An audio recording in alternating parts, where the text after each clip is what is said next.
बैठकी सुरू केल्या। शेषराव मामा आता निवडणूक लागली असं सगळे म्हणाले। निवडणूक नोव्हेंबर महिन्यात होईल, डिसेंबर महिन्यात होईल माहित नाही, पण आता काही लोकांनी राजकारणाची निवडणुकीची तयारी सुरू केली। मी अजूनही तुम्हाला एका जैन मंदिरामध्ये बोलताच माणसाच्या तोंडातून प्रत्येक गोष्ट खरी निघाली। भाऊराजी,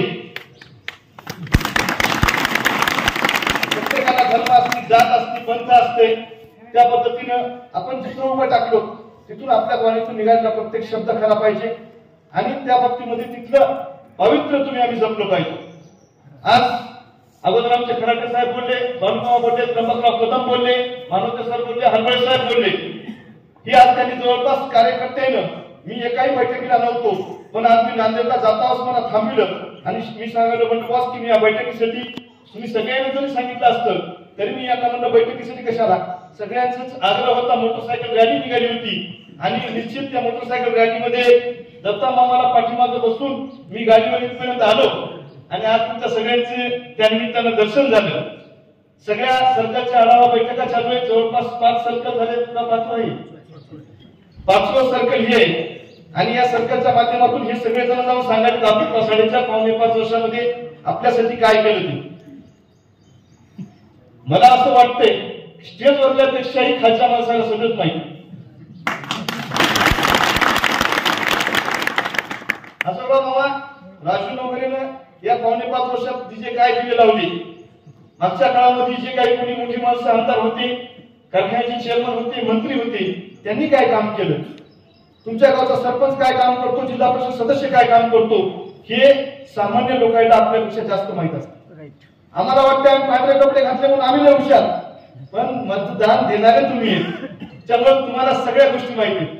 त्याच पद्धतीने 4.5 वर्षामध्ये आम्ही जे काही तुमच्यासाठी करता येते ते काम करण्याचा प्रयत्न केला। ते काम करत असताना सामान्य माणूस केंद्रबिंदू म्हणून त्या पद्धतीने काम करत असताना आपण बघत असताना की आपल्या गावातून आता बघत सगळीच मंडळी बाकीच्या गावातून आली। मी थोडक्यात सांगतो की 4.5 वर्षामध्ये तुम्ही दिलेल्या एका मताच्या अधिकारातून आसेगावमध्ये काही विकास कामं असतील, सुनेगावची काही विकास कामं असतील, हिवऱ्याची काही विकास कामं असतील, त्यामुळे प्रत्येक गावामध्ये व्यायामशाळा असत्या, प्रत्येक मंदिराजवळ तुम्ही आम्ही जिथे डोकं टेकतो त्या ठिकाणी सुशोभीकरण असू द्या, बौद्ध समाजाचं तिथे सभागृह असू द्या, अण्णाभाऊ साठे यांच्यासाठी गुंजला असेल, त्याच्यानंतर आता टाकळगावला आपण मंजूर केले हे सभागृह असू द्या, ज्या समाजासाठी तिथे त्यांचे लेखी वळीचे लग्न होतात, काही सांस्कृतिक कार्यक्रम होतात, धार्मिक कार्यक्रम होतात, त्या प्रत्येक ठिकाणी तिथं निधी देण्याचं आपण काम केलेलं। पण मला वाटतं आसेगावला आपल्याला उद्घाटन करायची गरजच नाही, एकाही कामाचं भूमिपूजन मी केलं नाही। आसेगावला श्रीकृष्ण मंदिराच्या तिथं आपण निधी टाकला, आपण इकडे येताना निधी टाकला आपल्या इथं, त्याच्यानंतर आपल्या प्रत्येक मंदिरापाशी आपण निधी टाकला, व्यायामशाळा टाकली, डॉक्टर बाबासाहेब आंबेडकर तिथे कंपाऊंड टाकलं, नाल्या टाकल्या असतील, सगळं टाकलं असेल, ते कामच आमदाराचं असतं, नवीन आपण कुठं काय करायचं। पण हे करत असताना काही लोकांनी का राजकारणाच्या माध्यमातून टीका टिप्पणी सुरू करायला सुरुवात केली। मी अजून त्यांचं कधीच नाव सुद्धा घेतलं नाही भाषणामध्ये, कारण माझं माझ्याजवळ एवढं भांडवल आहे की मला लोकांबद्दल बोलायचं कामच नाही। शेषराव मामा तुम्ही इथं बसलेले, मी तुम्हाला स्वाभिमानानं सांगतो की लिंगायत समाजाच्या लासीन मठाच्या कार्यक्रमासाठी असेल, लासीन मठाच्या सभागृहासाठी असेल, तुमच्या तेली मठासाठी असेल वसमतला, त्याच्यानंतर आपला थोरला मठ असेल, या मठासाठी मागच्या 40 वर्षामध्ये ज्यांनी हिंदुत्वाच्या नावावर घेत मतदान मागितलं असेल, ज्यांनी तिथं रोज तुमच्या गळ्यात हात घातलेले, त्यांनी 1 रुपया टाकला नाही। लिंगायत समाजासाठी आपण 25 लाख रुपयाचा निधी थोरल्या मठात, 25 लाख मठाचा निधी लासीन मठामध्ये, 40 लाख रुपयाचा निधी तेली मठामध्ये, तुम्ही जिथं जिथं म्हणून आपले मंदिर आहेत 12 पासून ते शिवपुरी पर्यंत आपण या सगळ्या ठिकाणी निधी टाकण्याचं काम केलेलं। फक्त हिंदू धर्मांच्या करायच्यासाठी आपण पैसे टाकलेत का? ज्या डॉक्टर बाबासाहेब आंबेडकरांनी आपल्याला घटना दिली त्या घटनेच्या माध्यमातून माझ्यासारखा कार्यकर्ता आमदार होऊ शकतो, कोणी सामान्य माणसाला इथं भाषण करायचा अधिकार सुद्धा नव्हता, तुम्ही ज्या पद्धतीने केलं त्या पद्धतीने येऊ शकतो। ज्यांनी ज्यांचं आपण बघत असताना की त्यांच्यामुळे तुम्हाला आम्हाला मतदानाचा अधिकार भेटला, जगातला टाटा बिर्लाला आणि जगातला सगळ्यात श्रीमंत अंबानी असेल किंवा आमच्या आसेगावामधला एखादा रोजाना जाणारा माणूस असेल, या दोघांच्या मताचा अधिकार समान ठेवण्याचं काम कोणी केले? अण्णाभाऊ साठे सभागृह असतील, जे जे काही करता येईल ते आपण धनगर समाजाचे प्रश्न सभागृहात मांडण्याचा प्रयत्न केला. आपण बघितलं असेल की लिंगायत समाजासाठी महात्मा बसवेश्वर महामंडळाची स्थापना झाली पाहिजे या संदर्भात आपण आवाज उठवण्याचं काम केलं. ज्या चंद्रचूड न्यायाधीशांनी दिल्लीमध्ये सर्वोच्च न्यायालयामध्ये बाबासाहेबांचा पुतळा असला पाहिजे या संदर्भात मागणी केली होती. मी ही मागणी केली की जर डॉक्टर बाबासाहेब आंबेडकरांचा पुतळा सर्वोच्च न्यायालयामध्ये दिल्लीमध्ये असेल तर सगळ्या न्यायालयामध्ये डॉक्टर बाबासाहेब आंबेडकरांचा पुतळा झाला पाहिजे. तुम्ही आम्ही सगळेजण ग्रामीण भागातील शेतकरी शेतमजूर आहेत. तुम्ही आम्ही सगळेजण 18 प्रखर जातीचे बहुजन समाज म्हणून काम करतो. हे काम करत असताना तुम्हाला आम्हाला सगळ्या जाती धर्माच्या लोकांना सोबत घेऊन चालायचं असते. पण आता काळ असा आलाय की तुम्हाला मी स्वाभिमानाने सांगतो, काल सगळेजण म्हणले तुम्ही मराठा आरक्षणावर बोलले आणि बोलल्यानंतर तुम्ही आता तिथं जाऊन त्याचा फायदा घेतला पाहिजे. मी म्हणलं मी जर एखाद्या समाजाविषयी बोललो असेल तर त्याची व्यथा म्हणून तिथं सभागृहात मांडली, कोण्या समाजाचा द्वेष म्हणून नाही मांडला. त्यामुळे मी राजकारणामध्ये कोण्या समाजाच्या बाबतीमध्ये जाऊन पुढाकार घेणार नाही. जे काही करता येईल प्रत्येक गावामध्ये आता टाकळगावला आपण व्यायामशाळा दिली. टाकळगावची तरुण मंडळी इथं आलेली आहे. आपण इथं आसेगावमध्ये व्यायामशाळा दिली पण कुठेही त्याचा गवगवा केला नाही. हे तरुण पोरं जे तरुण पोरांना फक्त निवडणुकीच्या काळात वापरलं जात आहे या मुलांच्यासाठी सुद्धा सुदृढ तिथे शरीरयष्टी झाली पाहिजे म्हणून आपण काम करण्याचा प्रयत्न केलाय. प्रत्येक गावात व्यायामशाळा झाली पाहिजे की ज्याच्या माध्यमातून हे तरुण पोरं कुठेही पुण्याच्या दारूच्या बिडीच्या गाडीच्या नादी लागलेलं पाहिजे. याने सुद्धा तिथं पोलीस भरतीच्या माध्यमातून पुढे गेलं पाहिजे. त्यांनी सुद्धा तिथं मिलिटरी भरतीच्या माध्यमातून पुढे गेलं पाहिजे. हे सगळे काम करण्याचा प्रयत्न आपण त्या माध्यमातून केलेला आहे. त्याच्यामुळं निवडणुकीची राजकारणाची भीती आपल्याला वाटत नाही. काही 350 कोटीवाल्या कारखान्याचे चेअरमन लोक फिरायले, त्यांचे लेकर आता 150 कोटीच्या कारखान्याचे अध्यक्ष झाले. ते भाषण फिरायले, त्याचे लेकर मला आपल्याला ओळख घ्यायचे का?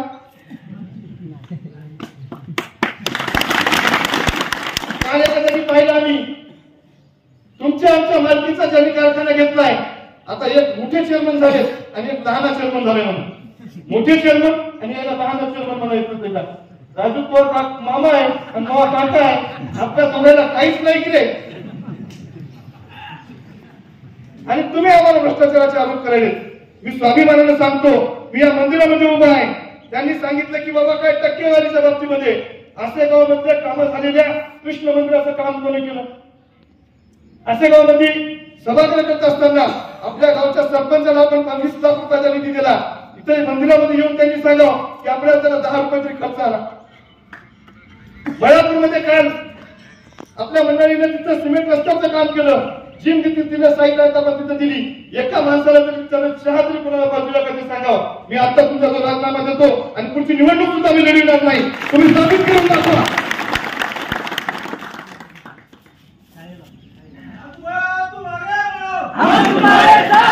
इंजनगावची मंडळी आहे.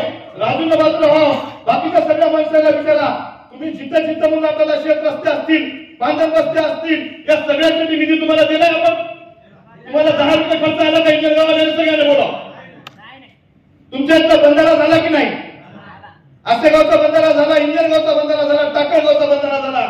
जिथं नुसत्या भाषणामध्ये आम्ही ऐकत होतो की 10 वर्षामध्ये मागच्या की बाबा प्रत्येक नदी आणि सरळीकरण झालं पाहिजे, खोलीकरण झालं पाहिजे, बंधारा झाला पाहिजे. या आसेगाव सरकारमध्ये तुम्ही एखादा बंधारा केला असला तरी मी माझं नाव बदलून ठेवतो. जे काही करता येईल ते सामान्य माणसासाठी करण्याचा प्रयत्न केलाय. हे राजू वगैरेमुळे शक्य झालं नाही. हे तुम्ही दिलेल्या एका मताच्या अधिकारावरून आपण काम केलेलं आहे. स्वतः विकत घेणारा माणूस नाही. आज मी सांगतो मी 3000 लोकांच्या डोळ्याचे ऑपरेशन करू शकलो शेषराव, पण ते आमदारकीच्या अगोदर करू शकलो. पण तुम्ही दिलेल्या एका मताच्या अधिकारातून मी आज एवढं पुण्य कमिले की 13,500 लोकांच्या डोळ्याचे ऑपरेशन करू शकलो. मी 1000 महिलांच्या गर्भपिशवीचे ऑपरेशन करू शकलो. मी 1000 लोकांना कॅन्सर ज्याच्या घरी कुटुंबामध्ये कॅन्सर झालाय त्या माणसाच्या कुटुंबातली परिस्थिती जाऊन बघा तुम्ही किती वाईट असते. त्याला 1 लाख रुपये मदत साईनाथ आपण करून देण्याचा प्रयत्न केलाय. जेव्हा प्रतिष्ठानचे अध्यक्ष बालूमामा डोरे त्या अध्यक्ष प्रतिष्ठानच्या माध्यमातून 1,500 लोकांना आपण आतापर्यंत आरोग्याची मदत दिली गेलेली आहे. मग आपण कशाला खायचं राजू? पंढरपूर यात्रेच्या माध्यमातून आपण 65,000 लोकांना पंढरपूरची यात्रा घडू शकलो. आणि तुम्ही आता म्हणाले रामकृष्ण हरी. अरे अरे अरे अरे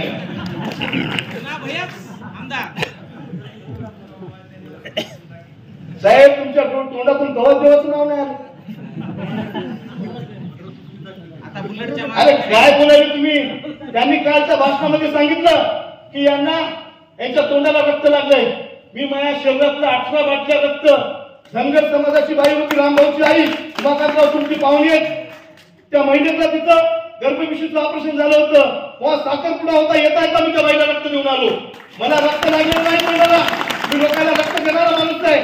मी तुमच्या लिंगायत समाजासाठी काम केलं, मी धनगर समाजासाठी काम करतो, मी मराठा समाजासाठी काम करतोय. जे ग्रामीण भागामध्ये आणि शहरामध्ये 18 पगड जातीचे लोक राहतात त्याच्या सामान्य माणसासाठी काम करण्याचा प्रयत्न केलाय. मी या रुग्णवाहिकेच्या माध्यमातून 13,000 लोकांची जीव वाचवण्याची कामं केलेली. हे कुठून आले? हे सगळं तुमच्या एका मतामुळे करू शकलेलं आहे. तुम्ही सांगा की मी आतापर्यंत एखाद्या माणसाला रक्तदान केलं म्हणून. अशोक मामा, फक्त लोक मोठेपणा खालचा खोटेपणा तुम्हाला लक्षात आला पाहिजे. जर या पद्धतीने समजा जर मी खोटं बोलत असेल तर तुम्हाला मी सांगितलं, मंदिरामध्ये मी शपथ घेऊन सांगतो की मी पुढची निवडणूक सुद्धा लढवणार नाही. लालू मामा, तुम्ही आम्ही सगळेजण वारकरी संप्रदायाचे, या लोकांना काही आपलं देणं गेलं नाही. निवडणुकीच्या माध्यमातून पोळ्या बांधायच्या.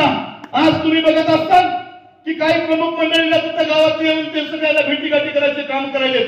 आणि आज जे काय करायचंय त्याला सगळ्यांना राजू लोगोरीची कॉपी मारायला लागती. मी सांगालो की आजपर्यंत कोणाला भेटायला गेलते, आजपर्यंत कोणाच्या तिथं अंत्यविधीला गेले, आजपर्यंत कोणा एखाद्या माणसाला ऑपरेशन झालं त्याला भेटायला गेलते. पण निवडणुका आल्या.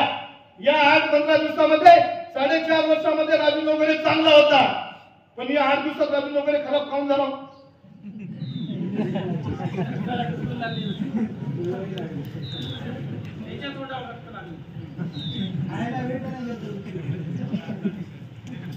साहेब, मागची निवडणुकीचा किस्सा सांगतो.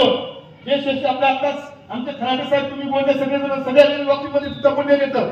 आणि हे सगळ्या जणांनी सांगितलं की निवडणुका येत असतात, निवडणुकीचा जात असतात. निवडणुकीच्या माध्यमातून ज्यांनी आपल्याला तिथं मदत केली त्या लोकांची काही कामं करायची असतात. पण गजो, आम्ही मतदारसंघामध्ये मला निवडणूक विधानसभेची झाल्यानंतर आमच्या आदरणीय नेत्यांना बोलून घेतलं. त्यांनी सांगितलं, आसेगावच्या प्रमुखानं तुमचं काम केलं नाही, राजू बरोबर आहे. टाकळगावच्या प्रमुखानं तुमचं काम केलं बरोबर आहे, केलं नाही बरोबर आहे. मळापूरच्या तालुका प्रमुखानं तुमचं काम केलेलं नाही बरोबर आहे. पण तुम्ही त्याला तालुका अध्यक्ष केला. मी एक शब्दानं नाही म्हणलो नाही. त्याच्यात माझी चूक आहे का? 100% माझी चूक आहे. तुम्ही नाही म्हणाली. तुम्ही जे काही म्हणले तेव्हा मी हो म्हणलो. एवढा तुमचा आदेश पाळला आणि तुम्ही आम्हाला सांगायले की तुमच्या तोंडाला रक्त लागले. आमचं रक्त लोकांना जन्मून लोकांचे जीव वाचले. तुम्ही आयुष्यामध्ये काय केलं हो? लोकांचं रक्त पिऊन मोठं होण्याचं काम तुमच्या माध्यमातून झालेलं आहे. तुम्ही आम्हाला काय शिकवता? आताच आमच्या भाषणामध्ये तुमच्या दाजीने सांगितलं शिवाजीरावनं की पूर्ण सहकारी साखर कारखान्यामध्ये ऊस जाईल की नाही. काही कर्मचाऱ्यावर दबाव आणण्याचा प्रयत्न चालू आहे. मी तुम्हाला सांगालो, मी पूर्ण कारखान्याचा संचालक आहे आणि तो 5 जण आम्ही संचालक आहेत. तुमच्या ऊसाची जबाबदारी आमची राहिली. तुमच्या ऊसाचा एक भांडा जरी राहिला, एखाद्या कर्मचाऱ्याला जरी त्रास झाला तरी त्याची जबाबदारी आमची. आज कारखान्यामध्ये, काही कारखान्यामध्ये मी जे बोलायलो तर सगळ्यांना बरोबर द्या. काही कारखान्यामध्ये काही मंडळी स्वतःच्या जवळच्या बगलबच्च्याला बोगस करार करून पैसे देण्याचं काम करायचे. बरोबर. पण मी त्यांच्या बाबतीमध्ये तक्रार करणार नाही. त्या माणसाला अडचणी असतील, पण माझ्या शेतकऱ्याला जर ऊसाच्या बाबतीमध्ये अडचण झाली, जर तुम्हाला बोगस करार करायचे असतील तर बाराशे कारखाना आहे, तिथून तुम्ही तिथं वाटा. आमच्या कारखान्याचं सगळं साहित्य नेऊन तुम्ही तुमचा कारखाना चालू केला आणि आज आम्हाला गोष्टी करताय का? स्वामीवालाने सांगतो, तुम्ही टोकाईच्या कारखान्याच्या बाबतीमध्ये बोलले. मी काय कोणाच्या बापाला घेऊन राजकारण करीत नाही. हे आता पोस्ट ग्रॅज्युएट झालेला आहे. माझ्या आजोबापासून लोकांना माहित आहे. माझे आजोबा कैलासवासी गोपाळराव वगैरे ते पोस्ट ग्रॅज्युएट होते या तालुक्यामध्ये. आणि आज हे सांगायले की टक्केवारीवर मोठं झाले. मी सांगतो या राष्ट्रीय नेत्याला आणि याच्या बगलबच्च्याला, तुम्ही सातबारा दाखल, मी सातबारा दाखवतो 4 पिढ्यांची. एकर भरतरी आगावती अपेक्षा राहणार असेल तरच मला नाव ठेवावं लागेल. 4 पिढ्यापासून आम्हाला लोक ओळखतात. काही बगलबच्चे यायचे, कालचे सोयाबीनचे पोते विकायले तर चोरून, हळदीचे पोते काहींच्या प्रमुख मंडळीला मी सांगतोय, तुम्ही जर मी टक्केवारी घेतली म्हणत असाल तर या रस्त्याचं 20 लाख रुपयाचं काम तुम्ही केलंय. जर मला तुम्ही 10 रुपये दिले, त्याच्यामध्ये समजा जर मी 10 रुपयाचा मालिक असेल तर याच्यानंतर मी राजकारण करणार नाही. तुम्ही एवढी कष्टामुळे बोला. मागाने बोलण्याची पद्धत नाही. काही मंडळीने आता 4 दिवसात नवश्रीमंत झालेत आणि ते नवश्रीमंतीच्या माध्यमातून लोकांना मोठमोठ्या गप्पा सांगायलेत. मी मळापूरवासियाला सांगतोय की काही लोक स्टेटस ठेवायलेत म्हणून तुम्हाला तुमच्या पोराला दाबायलेत, काही लोक तुम्हाला उसाच्या बाबतीमध्ये दाबायलेत. पूर्ण सहकारी साखर कारखाना मयात शेतामध्ये आहे, कोणाला भ्यायची गरज नाही. 200 गावातील शेतकऱ्याची जबाबदारी मी आजपासून घेतो. तुम्ही आमचं प्रेम पाहिले, तुम्ही आमची दुश्मनी बघा. राजू नवकरीच्या 4 पिढ्याला लोक ओळखीतात. माझं रक्ताचं नातं तुमच्या सोबत आहे. त्यामुळे तुम्ही कुठून आले, काय केलंय, तुमचा इतिहास जर काढला तर तुम्हाला इथून पळून जायची वेळ येईल. तुम्ही आज बोलताय मला आणि तुम्ही असं दाब दडप करायचा प्रयत्न काही नाही करायचा नाही. काही मंडळी तुमच्या इथल्या लोकांना खुश करायसाठी म्हणले की 2 वर्षामध्ये राजू नवकरी कुठेही दिसणार की नाही. हसायची गोष्ट नाही. एक बाहेरून आलेला माणूस तुमच्या रक्तमासाच्या माणसाला, तुमच्या पाहुण्याला, तुमच्या तिथं स्नेहाला, तुमच्या 18 पगड जातीच्या लोकांना समजा जर असं बोलत असाल तर तुम्ही त्याची दखल 100% घेतली. तू कुठून आलेला, मला पडत माझा एकही पाहुणा नाही असं स्वाभिमानाने सांगणारे लोक तुझे चेअरमन. उद्या तुम्हाला निवडणुकीसाठी दबाव येणार, तुमच्या मुलीला तिथं देशामध्ये घेतलेलं आहे. आज तर उद्या तुम्हाला बोलून घेतील, पण एकाच संस्था याला उभी केलेली नाही. पूर्ण सहकारी साखर कारखाना उभा करण्यासाठी माझ्या आजोबाचा हात होता, या विभागातील शेतकऱ्यांचा हात होता. कैलासवासी नागोबा कातोरेपासून ते या भागातील सगळ्या लोकांचा हात होता. या तालुक्यातल्या ज्येष्ठ मंडळीला राजकारणातून संपविण्याचं काम काही लोकांनी केलेलं आहे. श्री सोपानराव नागरे साहेबांपासून, सकाराम बागेपासून, अंबादासराव भोसले साहेबांपासून प्रत्येक माणसाचं राजकारणामध्ये डॉमिनेट करण्याचं काम केलेलं आहे. दरबारी राजकारण करणाऱ्या या माणसाला मी एक तरुण सांगतोय की तुमचे सगळे आव्हानं मी आज स्वीकारलेत. आज तुम्हाला मी स्वाभिमानाने सांगतो, सामान्य माणसाच्या पायाकडे बघून मी काम करणार. स्वर्गीय बाळासाहेब ठाकरे यांनी सांगितलेलं शिवाजीराव की ज्याच्या घरापुढी चपलाचा ढीग मोठा ते राजकीय नेता मोठा. तिथं स्वर्गीय नारायण पाटील साहेबांनी सांगितलंय मोठ्या माणसाच्या नादी लागू नका, गरीब माणसाच्या पायाकडे बघून राजकारण करा. निश्चित या तालुक्यातील 1,30,000 लोकांना 40,000ला शिवाजी बाबांकडे न्याय देण्याचं काम केलेलं आहे. त्यामुळे आपण काही लोक आता त्याच्या बाबतीमध्ये सुद्धा मला माहित झालं की तिथं म्हणाले की आम्ही मराठा समाजाचं मतदान आम्हाला पडतंय, कारण आम्ही तिथं बाबा तुम्ही ज्या दिवशी धनगर समाजाचं आरक्षण काढला होता का, मोर्चा काढला होता का, आमचा चेअरमन तिथं माझ्या समोर म्हणलेला आहे की तिथं या समाजाच्या लोकांना काही गरज नसते तिथं हे करायची नाही. तर मी तुमच्या संग आता गाडीवर बसतो, त्याच्या घरी जातो, आता त्याला विचारू म्हणला की नाही ते खरा जातीवादी कोण या तालुक्यामध्ये आहे तर तुम्ही सगळ्यांना तिथं ओळखलं पाहिजे. आज बघत असताल की तुमच्या समाजासाठी एखादा सभागृह त्याने आयुष्यात बांधलं का, एखाद्या समाजासाठी तिथं काम करण्याचा प्रयत्न तुम्ही केला का. आणि आज तुम्ही म्हणताय की मराठा समाजाचं मला मतदान पडणार, मुस्लिम समाजाच्या बाबतीमध्ये मला मतदान पडणार. तुमच्या तोंडातून एकदा तरी बाबूरावची वाचा निघाली का लोकांसाठी, एखाद्या समाजासाठी प्रश्नाच्या संदर्भात तुम्ही कधी सभागृहामध्ये आवाज उचललाय का. पण 10 वर्ष तुम्ही काय केलं. तसं नाही साहेब, ते कसं आहे देईल त्यालाच मागतात, नाही देईल त्याला मागितच नाही. पण तेच आहे ना, 100% तुमच्यासाठी आम्ही काम करण्याचा प्रयत्न करतोय. काही मंडळी या पद्धतीने बोलून लोकांची दिशाभूल करण्याचा प्रयत्न करतायत. मी तुम्हाला एवढंच सांगतोय की 4.5-5 वर्षामध्ये कोरोनाच्या अगोदर, कोरोनाच्या काळामध्ये याचा कार्यकर्ता किंवा हे एखाद्याच्या मदतीला हे आले का याचं सुद्धा तुम्ही त्या बाबतीमध्ये निरीक्षण केलं पाहिजे. तुम्ही करत असताना गाडवायला, घोड्याला गुन्ह्या बाजूला बसवायचे या बाबतीमध्ये निश्चित काम केलं पाहिजे. भविष्यामध्ये जे जे काही करता येईल ते सत्तेत असलो तरी नसलो तरी, कारण एखादा आमदार ते आली का तर मारणारा कार्यकर्ता नाही, जमिनीवर पाय ठेवून लोकांचे काम करणारा करताय. आणि गेली तरी सुद्धा उद्या दुसऱ्या वाहनामध्ये बसून लोकांची सेवा करण्यासाठी, लोकांचे काम करण्यासाठी, या विभागातून करणाऱ्या मराठीच्या माध्यमातून रोजगार उपलब्ध करून देण्यासाठी, या विभागातील लोकांना वेगवेगळ्या प्रश्नांवर तिथं लढण्यासाठी मी निश्चित काम करेल. काही लोकांनी तिथं कारखाना म्हणजे फक्त मलाच चालवा येते आणि मीच काम करतो. आम्हाला म्हणले की पुढच्या काही काळामध्ये तुम्ही कारखाना शिकून घ्या आणि शिकल्यानंतर तुम्ही चेअरमन व्हा. तुमच्या पोराने कुठे शिकला, कुठं शिकलाय पोरगा. जिल्हा परिषद तुमच्या विद्याला तुम्ही 1200 दिला आणि आता त्या नंद्याने सांगितलं अरविंद तुमचा टोकाई कोण्या पिढीला द्यायचा होता, कोण्या बंडीला द्यायचा होता टोकाई.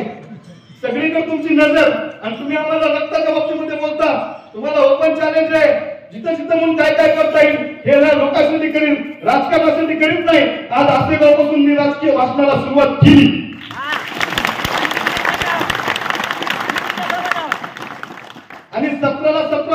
पक्षामध्ये मला माहित आहे की सामान्य माणूस माझ्यासोबत आहे, अठरा पगड जातीच्या बहुजन समाजाच्या माणसं माझ्यासोबत आहेत, एखादा पांढरे कपड्यावाला नेता माझ्यासोबत नसेल पण सामान्य माणूस माझ्यासोबत आहे. आणि याच्याशिवाय मी तुम्हाला सांगतोय तिथं की बाबा तुम्ही आज शिंदे सेनेवाले इथं केवळ तुम्ही बसलात, भाजपची काही मंडळी बसतात, पण मी सांगतो मी राजकारण करणारा माणूस नाही कधी. हा या पक्षाचा हा या कोणातरी विचाराचा.